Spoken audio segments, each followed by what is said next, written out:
Innate Steps. The mirror found me before I found it. Grandma's attic bears down like a rib cage, wooden beams arching overhead in skeletal precision. Late afternoon light filters through decades of dust, creating shifting columns that seem to breathe. The circular window's wavy glass distorts the world outside, making even the familiar oak tree look alien and wrong. Each footstep sends vibrations through warped floorboards that moan secrets in ancient wood speak. Spider webs stretch between rafters like silver synapses, connecting memories I'm not ready to process.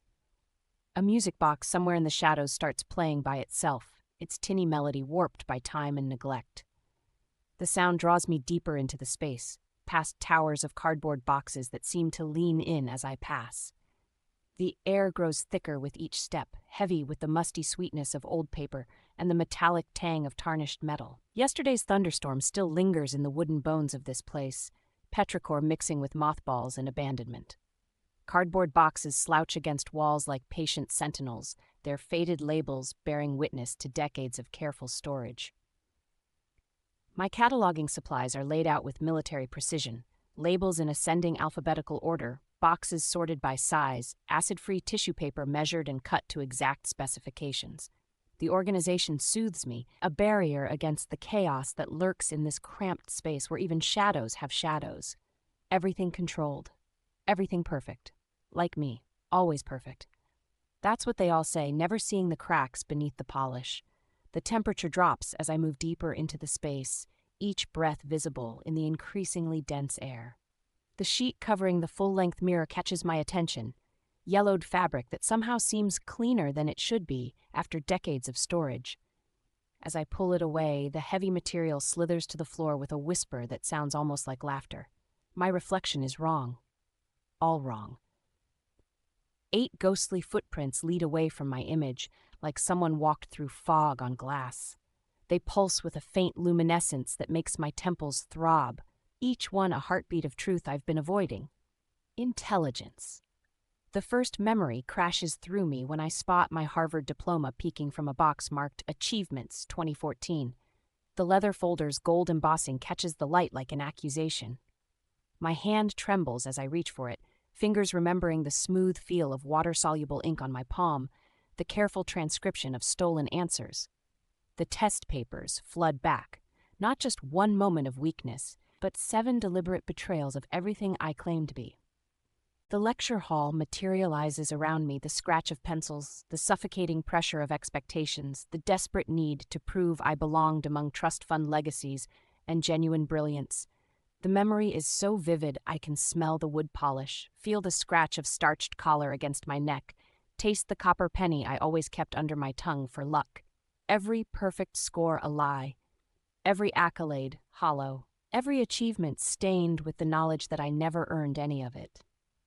The diploma's frame cracks in my grip as the first footprint fades, and I taste bile as I whisper, I'm not as intelligent as everyone thinks. I'm a fraud wrapped in expensive paper and prettier lies. Nurturing. My mother's jewelry box seems to find my hand of its own accord.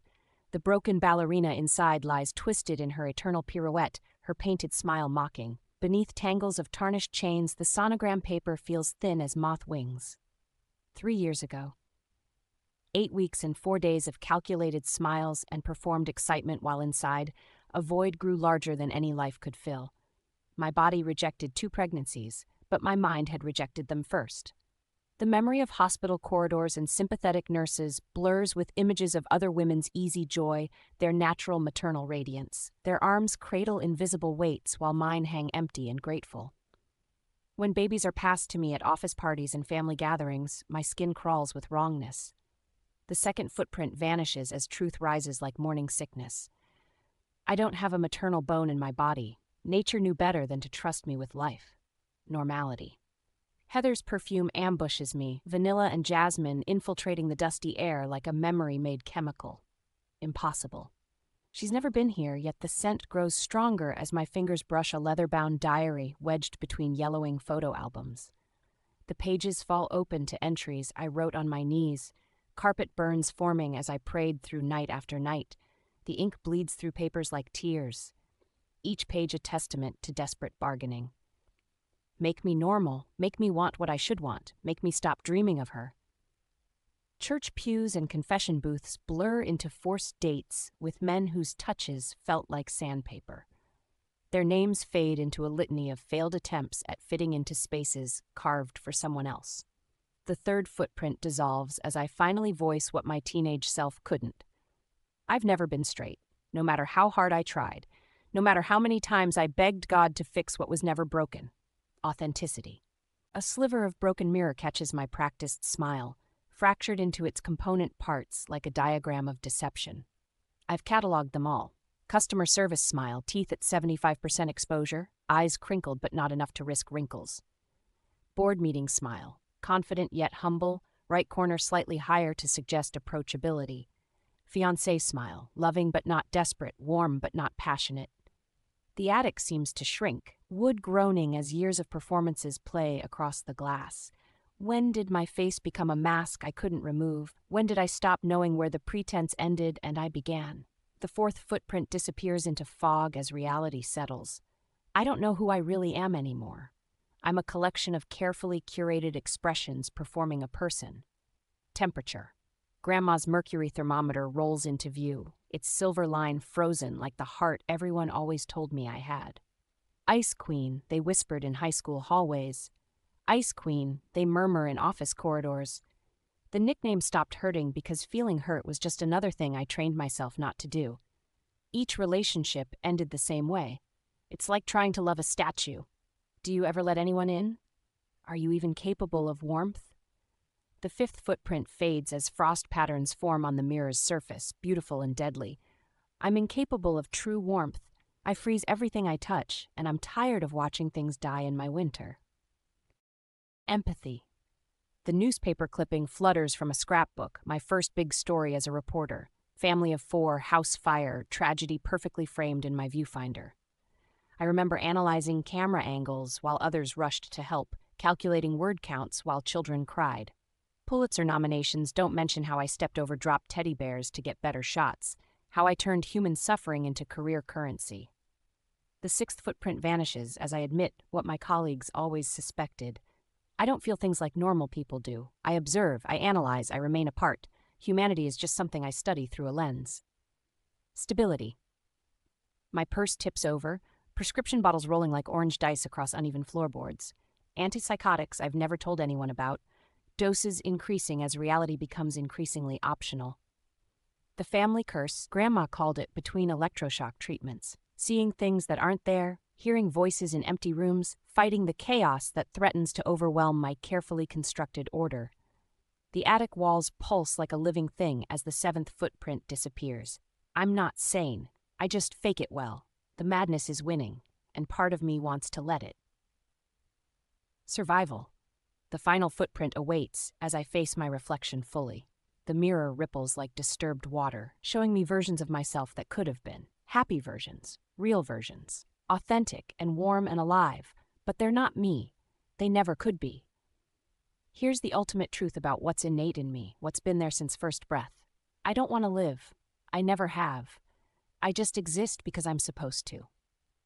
I reach out to touch my reflection, and for once, my hand doesn't tremble.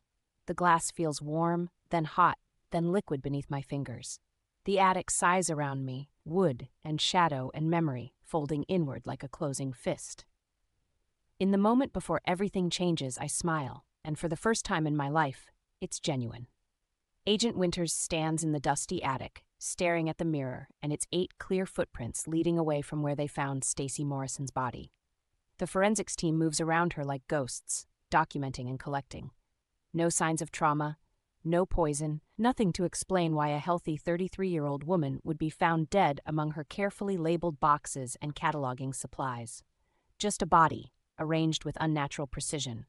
A mirror, covered in frost despite the summer heat. And a leather-bound notebook, its final pages filled with increasingly frantic handwriting. The last entry reads, "They say we're born with certain traits, innate characteristics that make us who we are.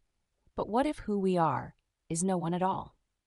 What if we're just collections of carefully constructed lies, pretending to be real? The steps were mine to take. The truth was mine to face. Whatever comes next is mine too." As Winters slides the notebook into an evidence bag, she catches her reflection in the mirror's surface. For a moment, she sees footprints forming in the glass, glowing with a faint, impossible light. Her throat tightens with an all-too-familiar anxiety, and she quickly leaves the scene. Behind her, frost crystals spread across the glass, forming patterns that look almost like footprints. Almost like a path, almost like an invitation. The case remains unsolved.